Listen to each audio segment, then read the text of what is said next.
जय जगन्नाथ घूमने वाला आदमीर आउ एक नुआ सुंदर अध्याय आपण मानक स्वागत करुच्ची मु आशुतोष।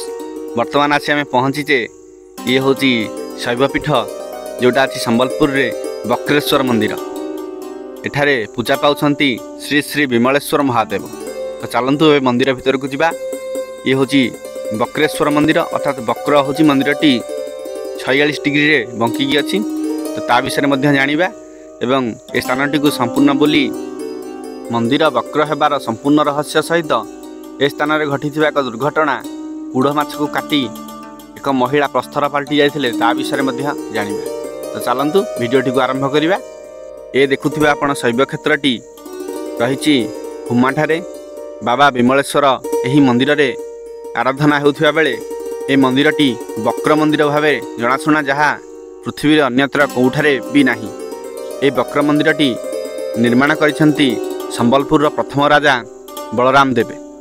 यार निर्माण काल 1545 साल 1560 साल मध्य मंदिर दैर्घ्य प्राय 200 फुट होता बेले प्रस्थ 120 फुट एवं यह मंदिरटी उत्तर पूर्व को प्राय 46 डिग्री वक्र भाव रही। तो ये चलतु मंदिर भीतर को जीवा, बाबा विमलेश्वर को दर्शन करवा, तापरे पूजक महाशय जानिबा बक्रेश्वर मंदिर महिमा एवं रहस्य विषय। चलतु प्रथमे महादेव को दर्शन करवा।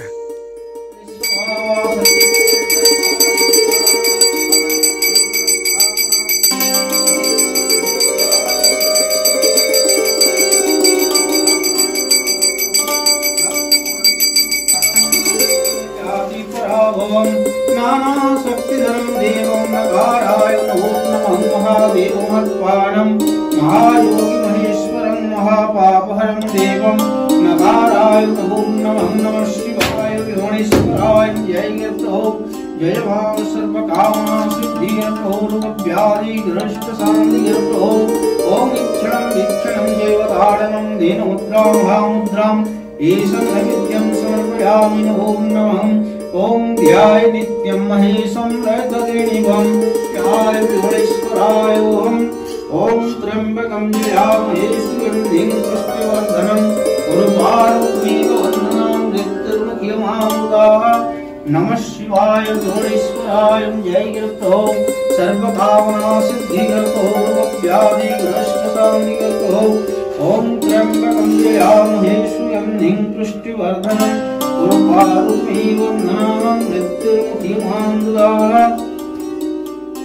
ये आपण मैंने देखुंती आम बक्रेश्वर मंदिर परिसर भितर अच्छे।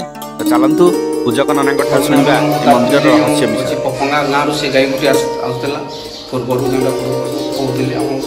से गाई नदी पार हुई आसिक अटोमेटिक सब बिल बन देला सब जंगल देला से गाई आसिक अटोमेटिक क्षीरटा आपे आपे दिए आनु गौड़ को से कथा गौड़ को जाकर होता को गला तू सब क्षीर बिकी दे पाछटा सुखीज तू इन आड़े तामने ये विश्वास नहीं कला से गौड़ कहबार कथा कि पहले से मतलब होता को रात बाबा को स्वप्न है बाबा कहले मु तोर गायर क्षीर खाई से आशीर्वाद ना मोर विमलेश्वर महादेव तू आज तू मोर सेवा कर बोली कहले खाली होता आसिक ये देखला प्रकृति बाबा लिंग अवतार अच्छी से बिया गले आम पूर्वपुरुष इच्छा देव ये बटर कम संतान नी बेले से बट वृक्ष जी मत से रात्रि यापन कले बाबा को आदेश है मुझे 3टा संतान देवी आईटा है धर्म कर्म जन्म पिला से मैंने पूजा पर्व करी आता को बाबा को स्वप्न है तू महाशिवरात्रि दिन आसी आम ये कर्ता हिसाब रहा पूजा सेवा करूँ से दिनटा बोल कहले एमती से गाईटा हमाटा गाँव नाटा है हमा मंदिर देखिए जो आड़े सब देखिए वक्र तमाने से ठाकुर महिमा अच्छे एवं भी आप नुआ जिन तैयारी करेंगे प्रतिष्ठा है समय से ऑटोमेटिक बैंड हो से जगन्नाथ मंदिर आम निजे देखिए 30 वर्ष 40 वर्ष हो जो दिन प्रतिष्ठा है से दिन ऑटोमेटिक बैंड हो। भाईना शुणुले एमती ए स्थानर महिमा एवं महात्म्य जेठे जहाँ भी जगन्नाथ मंदिर आप देखुं यह नूतन भाव प्रतिष्ठा होगा दिन से दिन भी मंदिर 46 डिग्री वक्र होता। कहीं कहीं कहते महानदीर बन्या सकाशे मंदिर गुड़िक बंका हो कहीं कहते यार निर्माण शैली बंका बा वक्र भाव तैयारी होईछि किंतु भाईनाकठू आमे जहाँ शुणिलु नूतन भाव प्रतिभा जगन्नाथ मंदिरटी सड़क थिला किंतु प्रतिष्ठा जो दिन है से दिन ही से मंदिरटी वक्र होता तेणु यह अंधविश्वास भाव न मानिले विश्वास करने को आम बाध्य। एबे चलतु माँ भैरवींकर दर्शन करवा। गर्भगृह माँ शांत कांत कमनीय मूर्ति रही देखु बर्तमान माँ आम दर्शन सारिबा। मंदिर बाहर अनेक गुड़िए वृषभ आपण देखा पाइबे एवं नाग यही वटवृक्ष तले रही एगुड़िक सबू भक्त मानक मानसिक द्वारा प्रदत्त जहाँ को यठारे रखा जाइछि। देखि पारुछंती ड्रोन माध्यम चित्र उत्तोलन कले मंदिरटी केते भाव ढलिकी रही। एठारे थिबा जड़े स्थानीय अधिवासी मुखर शुणिलु गंगा माता अभिशापरू हुमा वक्र होगला। सेठी जो माछ माने अछंती से माछ सत्यजुगरु केन्दुझर निकटवर्ती पद्मपुर भाटुणिया ग्रामर माछ कांदणा नईरू आछंती। मालिकार प्रमाण रही उमा क्षेत्रटी हरिहर क्षेत्र। एठारे त्रेतया जुगर विज्ञानी कैवर्त जन्मलाभ करथिला। तो तेबे चलंतु एठे रहिथिबा ए महानदीर गर्भरे सब कूढ़ माछ माने अछंती। से माछ मानकु एठे आमे खाद्य दवा। एठे बिक्री होछि मिठाई लड्डू। से लड्डू गुड़िक पकेले माछ माने खाइया पई उपरकु आछंती। ए माछ को नै रहिछि एक सुंदर दुर्घटना जोटा आपण मानक आगे उपस्थापना करुछु। एकदा दुई जन पुरुष एवं महिला माछर संधान रे महानदी को आसी थांती।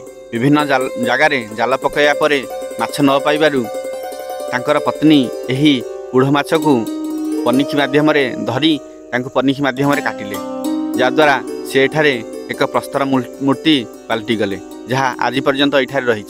किछि बाट गले मंदिर ठारू निकटवर्ती किछि बाट गले पानी रे ये आप देखिपारे ये माँ कालींकर सुंदर अवयव मूर्ति एठार रही एवं से महिला जे प्रस्तर पलटि जाइथिले तांकर मध्य मूर्तिटीए रही।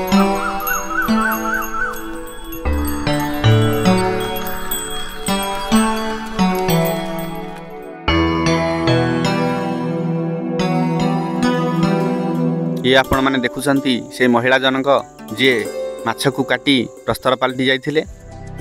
तो एमती थिला मंदिर किसी रहस्य। आपण माने जदि उमा मंदिर विषय में किसी कथा जानिछंती तो कमेंट्स माध्यम निश्चय जनातु जहाँ आम समस्ते जापर।